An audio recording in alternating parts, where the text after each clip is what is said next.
Hi, I'm Mike Dano with Light Reading, and I'm here with Jan from Sprint Business. And today we're going to talk about Sprint Business and 5G and all the interesting things that Jan has been working on here at CES. So, Jan, the first thing I wanted to do was ask you about just Sprint Business in general, and maybe you can tell us a little bit about sort of where that business sits within the larger Sprint organization. Yeah, so Sprint Business is responsible for everything that's B2B related within Sprint. So we have a sales organization selling to small customers, mid-sized customers, large customers, multinational enterprise customers, federal and government customers, but also to wholesale partners. So this is the sales organization that I oversee in Sprint, and then we are responsible for all of the products that we sell to those customers. So product management for our wireline portfolio, our wireless portfolio, and our IoT portfolio. So we are a converged organization that sells to all sorts of customers in the B2B space. Within Sprint Business, you've got wireline, you've got IoT, and sort of the regular old LTE cell phones. But here at CES, a huge topic has been 5G. And Sprint itself has, made some 5G promises about launching in 9 cities within the next few months.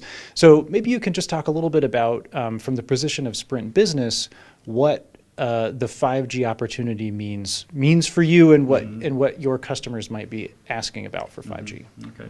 So first of all, we are super excited that 2019 is finally here, right? Because 2019 will be the year of the launch of 5G. So we are in the middle of rolling out our 5G network. As you may have heard, we are densifying our 4G network, our LTE network, and at the same time rolling out the 5G network. We can do that because we use a massive MIMO technology. So here at CES, we had a couple of launches. For example, we launched a partnership with the city of Greenville in South Carolina. Greenville is one of the fastest growing cities in the United States because they have a focus on innovation, I would say.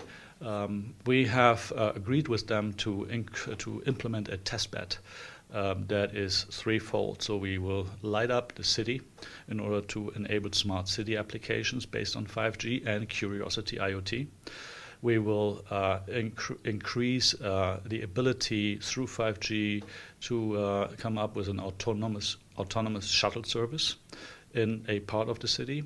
And then we are enabling an Air Force field, which is a 350-acre terrain with 5G and Curiosity to enable the test bed that allows the companies that are in the surrounding of Greenfield, and you might know there's a lot of automotive industry there, so OEMs and their tier 1 suppliers, to allow them to test 5G and IoT based applications based on low latency and precision positioning in this test environment. So that's super exciting for Greenville.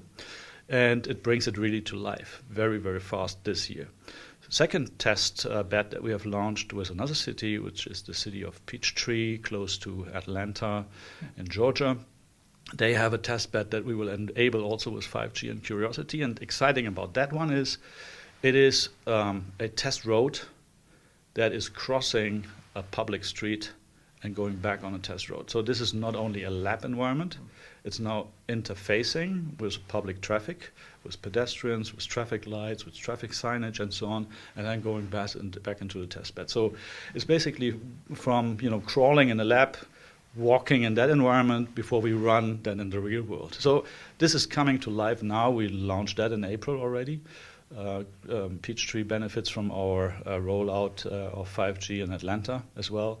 So this is real now. It's super exciting. Yeah, really. And so as you look sort of through this year and into next year, do you have an expectation as to what the initial sales of 5G might be to businesses? Meaning how what any business customers might actually purchase 5G for? Would it just be an enterprise network in a corporate campus, or would it be some other application? Would it just be the phones initially? Would it be a hotspot for backup connections? It probably will be a mixture of it, right? So we would sell hotspots, we would sell phones, of course, but we also believe that IoT will be a big part of the 5G deployment when it comes to monetization. It's of course the availability, the reliability, the densification of the network. We are rolling out a network that is distributed, so we will be very close with our content and with the customer content to the actual user. That allows us to come up with autonomous robotics applications, artificial intelligence powered applications, and of course monetization of data that comes from these applications will also play a big role. But still, it will also be connectivity. I mean, we are a carrier, so we live from selling connectivity as well. There you the go. good old stuff. Sounds good. Okay, well, we'll end it there. Thanks so much for joining us today. Thank you.